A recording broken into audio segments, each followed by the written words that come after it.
Hi friends, welcome back to our channel Telugu cine spot. ఈ video చూసిన వాళ్ళందరికీ ఒక చిన్న రిక్వెస్ట్ ఏంటంటే వీడియోని పూర్తిగా చూడడానికి అయితే ట్రై చేయండి.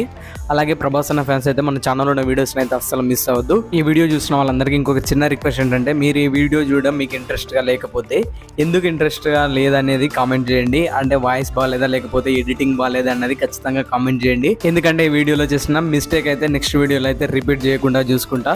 అయితే ఈ వీడియో మెయిన్ పాయింట్ వచ్చేసి ప్రభాస్ అన్న మరియు గోపిచంద్ గారి కాంబినేషన్లో మూవీ అతి త్వరలో రావచ్చని గోపిచంద్ గారు ఒక ఇంటర్వ్యూలో అయితే అనౌన్స్ చేశారు. దీనిపై మీరేమంటారో కామెంట్ చేయండి. అయితే ప్రభాస్ అన్న ఫ్యాన్స్ కానీ గోపిచంద్ అన్న ఫ్యాన్స్ కానీ వీళ్ళిద్దరి కాంబినేషన్లో మూవీ రావాలని ఎప్పటి నుంచో ఉన్న కోరిక ఇదైతే త్వరలోనే తీరబోతోంది. వర్షం తర్వాత వీరిద్దరి కాంబినేషన్లో ఒక్క మూవీ కూడా ఇప్పటి వరకు అయితే రాలేదు. ఇది త్వరలోనే వచ్చే ఛాన్స్ ఉందట. ఇంకొక విషయం ఏంటంటే గోపిచంద్ గారి భీమా మూవీ మార్చి 8న అయితే రిలీజ్ కాబోతుంది. ఈ మూవీకి సంబంధించిన ట్రైలర్ అయితే రీసెంట్గానే రిలీజ్ అయింది. ట్రైలర్ అయితే నెక్స్ట్ లెవెల్లో ఉంది. డైలాగ్స్ అయితే సూపర్ ఉన్నాయి. ఈ మూవీ గోపిచంద్ అన్న కంబ్యాక్ మూవీ కావాలని అయితే అనుకుంటున్నా. ఇలాంటి మరిన్ని మూవీ అప్డేట్స్ కోసం మన ఛానల్ని సబ్స్క్రైబ్ చేసుకోండి. ప్రభాస్ అన్న ఫ్యాన్స్ కానీ గోపిచంద్ అన్న ఫ్యాన్స్ కానీ ఎవరైనా చూసినట్టయితే ఖచ్చితంగా లైక్ చేయండి. మరిన్ని మూవీ అప్డేట్స్తో మళ్ళీ కలుద్దాం.